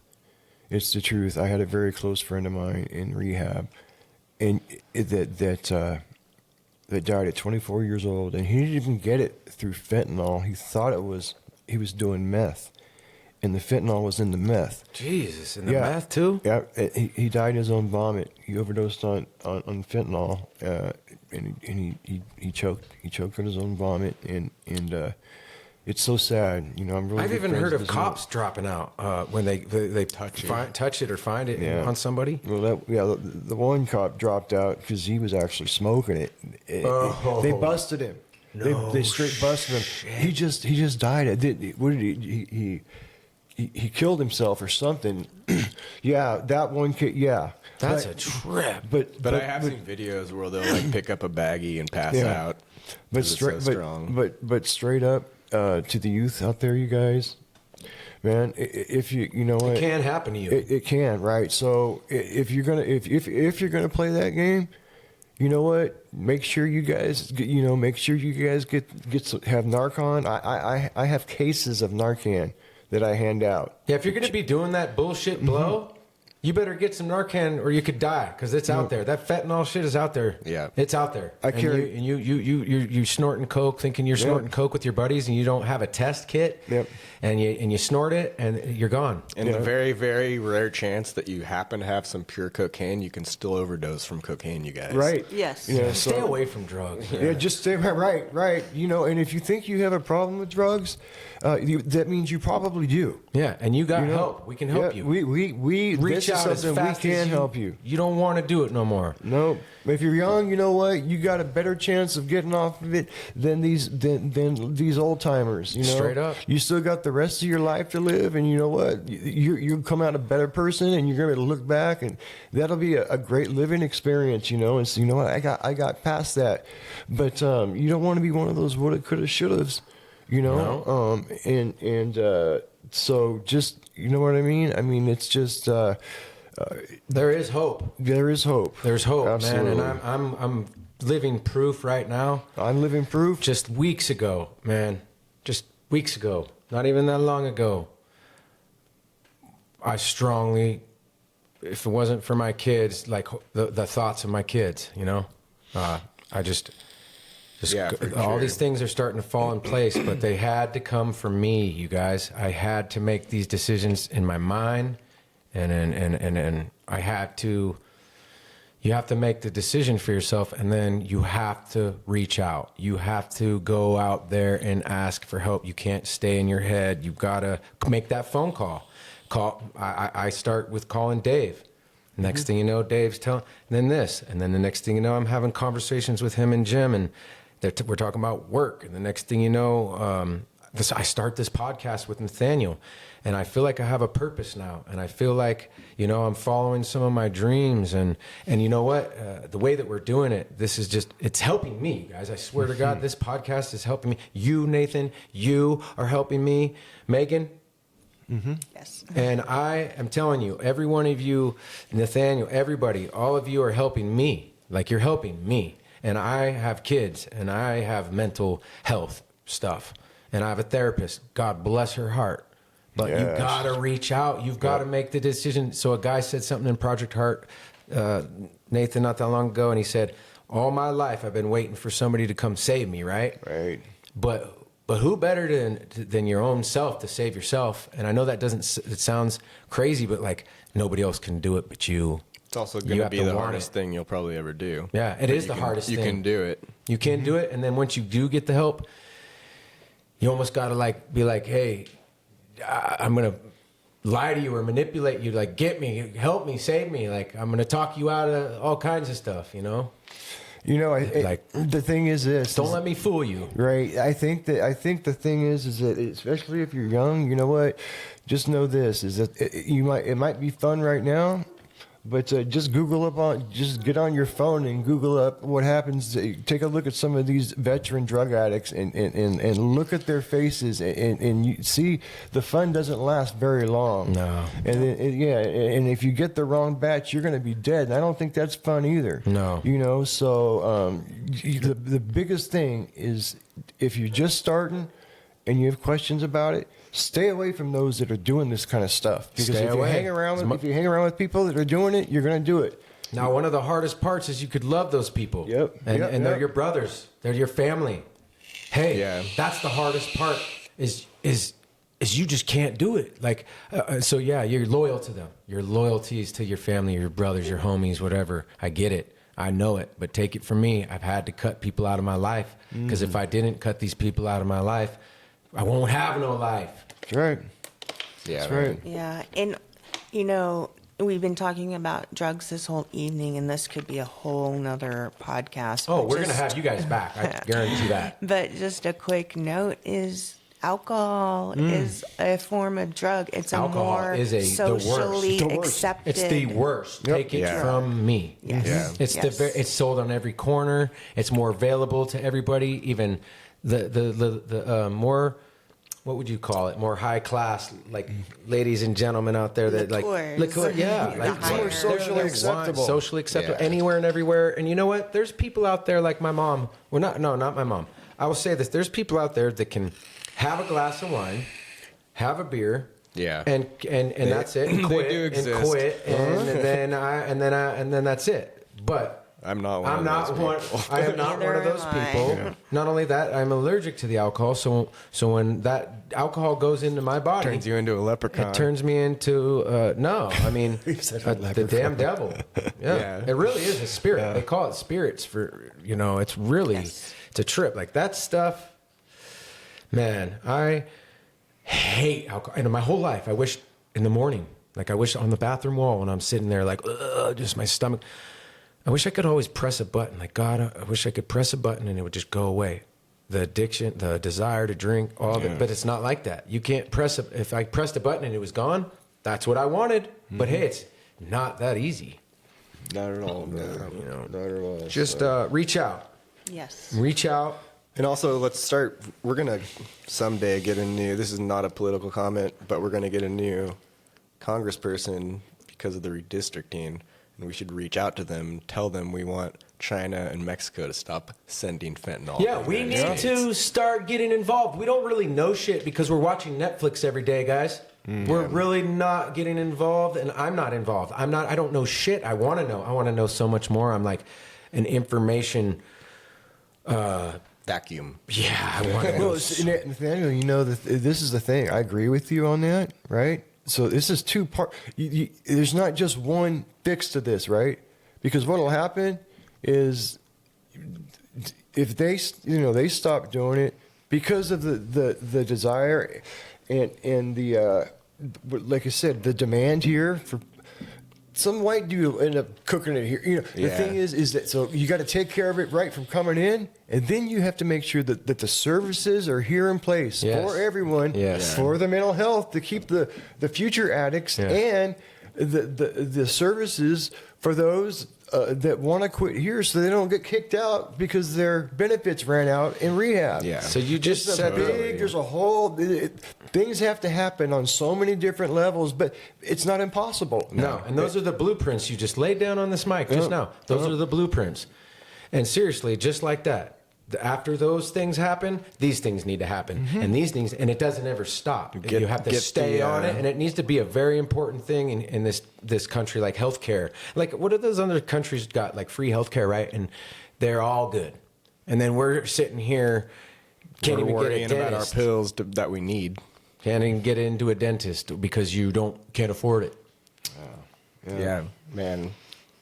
Yeah, and we need to make sure sometime in the future that the pharmaceutical companies are no longer to buy off politicians. That's a huge problem. Oh, man. And a man getting sober and then getting kicked out 12 days after, like, that is the worst story I could even, like, what is that? What is wrong with us in our country, in our state, or what is wrong with that? Not only is he going to lose his chance of staying sober, he's not going to ever want to come back because he's going to hold a resentment against those people. So yes. Hey, brother, we really appreciate you having us on here, man. Yeah, you ready for go home and have dinner and get the hell out of here? Yeah, I think so. But you know what? I really look forward to being on this thing, coming on here. It's your podcast too, man, brother. Appreciate it, anytime, you guys. It was so nice meeting both of you guys. This has been awesome. I didn't even realize we went almost 2 hours. Hey, well, I really appreciate it. I think more than you know for blessing our podcast. This is exactly what we're trying to do: is help people, reach people, and this is the vulnerable, humbled stories that some people, we're sharing our real lives with you. So appreciate it, Ron. You just came and shared some very serious stuff, and thank you so much for blessing us, man. Nathaniel, thank you too. Yeah, yes, thank you, brother. Yeah, thank you, both guys. of you. All right. God bless you guys. God bless you. All right. Thank you. Love you, folks. All right, ladies, love you too. Gentlemen, love you. Love you. Till next time.